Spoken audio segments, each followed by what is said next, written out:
محور تجزیہ قرار دیا جاتا تھا۔ چوتھے عشرے میں پہلوی حکومت نے رضا شاہ کی دین مخالف پالیسی وسیع پیمانے پہ دوبارہ اجرا کرنا شروع کر دی اور قومی آداب اور اسلامی اقدار کو غلط قرار دیا اور ایرانی آداب و رسوم اور اسلامی ثقافت کی جگہ مغربی کلچر کو رواج دیا۔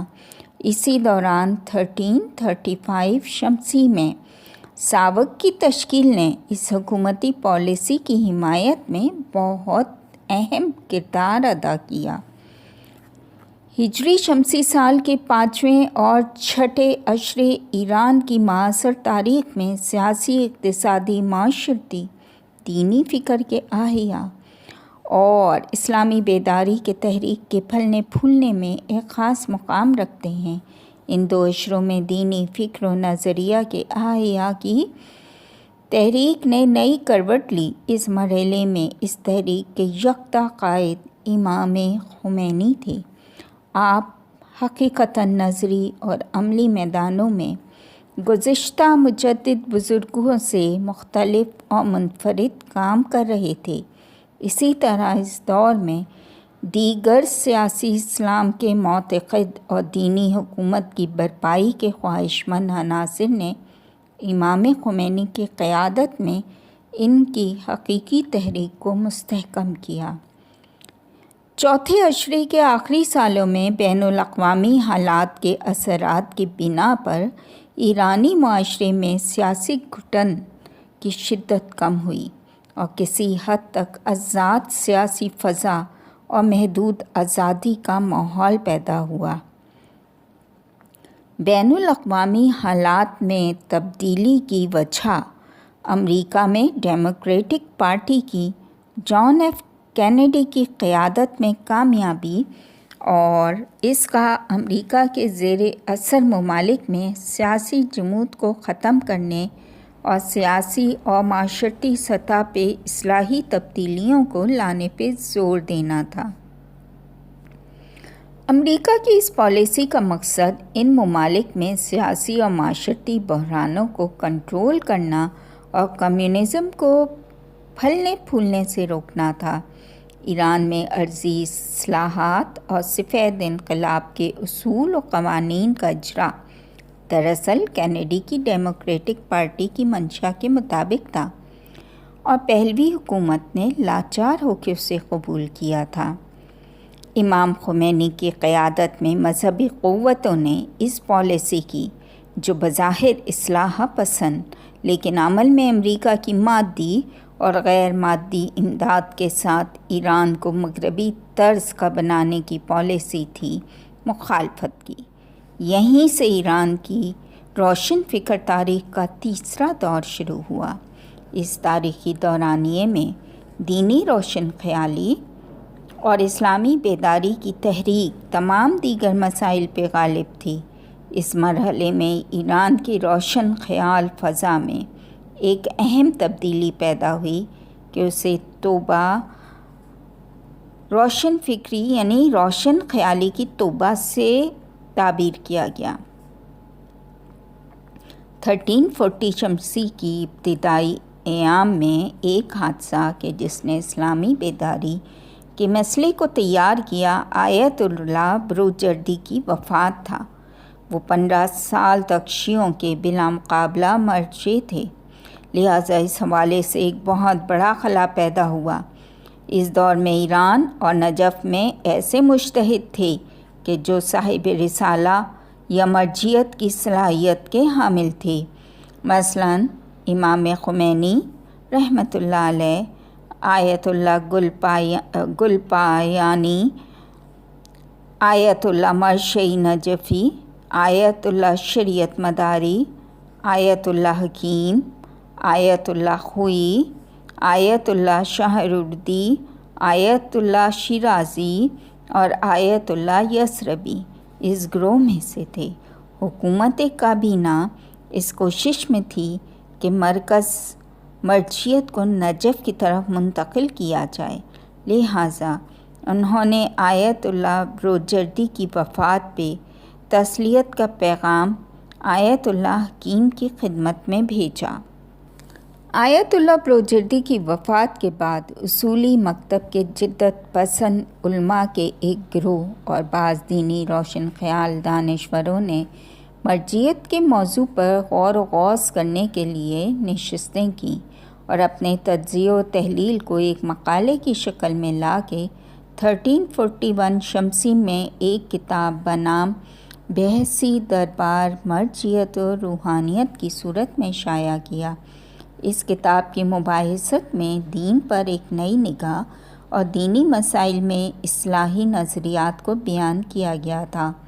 مثلاً دین اسلام کے دامن کو خرافات سے پاک کرنا، شیعہ رہبر کا اپنے دور جدید اور ضروری علوم سے ضروری طور پہ آگاہ ہونا، مذہبی فعالیت کی پشت پناہی کے لیے جداگانہ اقتصادی اساس فراہم کرنے کی ضرورت پہ زور تاکہ وہ حکومت یا عوامل کی طرف دست دراز کرنے سے بے نیاز ہو، اور گروہی صورت میں مرجعیت بنام شورائے فتویٰ افتاء کونسل کی رائے دینا۔ اسلامی بیداری کی اس نئی لہر میں امام خمینی رحمۃ اللہ علیہ اور ان کے ہم فکر علماء نے کوشش کی کہ سیاست کو مرجعیت کے محور کی طرف لوٹا دیا جائے۔ یونیورسٹی طلباء کی مذہبی تنظیم نے بھی اس مقصد کی تکمیل کے لیے مدد کی اور اس نظر کی تشریح و وضاحت کے لیے سیاست میں روحانیت کی طرف رجحان اور ایرانی مسلمان کا اپنی طرف لوٹنا جیسی اصطلاحات سے مدد لی۔ امام خمینی نے اس ہدف کے حصول کے لیے حوزہ علمیہ کو مستحکم کیا۔ 16 مہر 1341 شمسی میں حکومتی اراکین میں قانون انجمنہائے ایالتی و ولایتی، قومی اور صوبائی انجمنیں پاس ہوا کہ جس کی بنا پہ منتخب ہونے اور منتخب کرنے والوں کی شرائط میں سے مذہب اسلام کی شرط ختم ہو گئی تھی اور قرآن کی قسم کی بجائے آسمانی کتاب کی قسم کو حلف نامے میں قرار دیا گیا تھا۔ یہ قانون پاس ہونے سے ایک بہت بڑا بحران پیدا ہوا کہ جو بذات خود آنے والے دور میں بہت سے بحرانوں اور تغیر و تبدل کا باعث بنا۔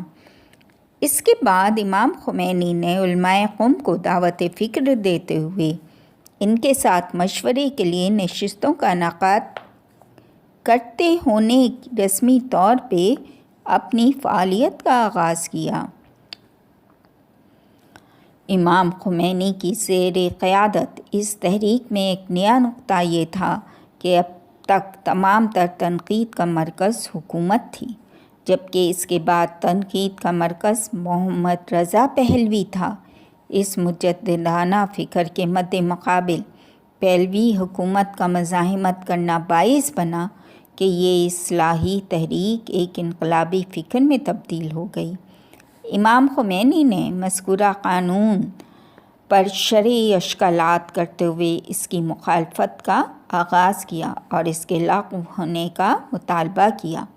بادشاہ اور وزیر اعظم علم کو ایک ٹیلی گراف میں قرآن اور اسلامی احکام کی نافرمانی اور مخالفت کی صورت میں بھیانک نتائج سے آگاہ کیا۔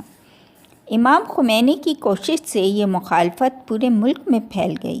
امام خمینی کے مقلدین اور شاگردوں نے مختلف طریقوں سے امام کے بارے میں خبریں، معلومات اور ان کے پیغامات سارے ملک میں پھیلا دیے، اور یوں یہ لوگ اپنے شہروں، حوزہ علمیہ قم اور امام خمینی کے درمیان ایک پل کی مانند کام کر رہے تھے۔ اسلامی بیداری کی تحریک کا پہلا مرحلہ 10 آذر 1341 میں پہلوی حکومت کی پسپائی اور مذکورہ قانون کے لغو کرنے سے کامیابی کے ساتھ طے ہو گیا۔ اس کے بعد کا مرحلہ مراجع اور علماء کا سفید انقلاب کے 6 اصولوں کے بارے میں ریفرنڈم کی مخالفت تھا کہ جو 6 بہمن 1341 میں انجام پایا۔ اس مرحلے میں اشتہارات لگانے، احتجاجی مظاہرے، تقاریر اور مشورے کے حوالے سے نشستوں کا اہتمام کیا گیا کہ اس مخالفت کی بنا پہ اس ریفرنڈم میں بہت کم لوگوں نے شرکت کی۔ یہاں تک ہم نے آپ کو صفحہ نمبر 353 تک گوش گزار کیا۔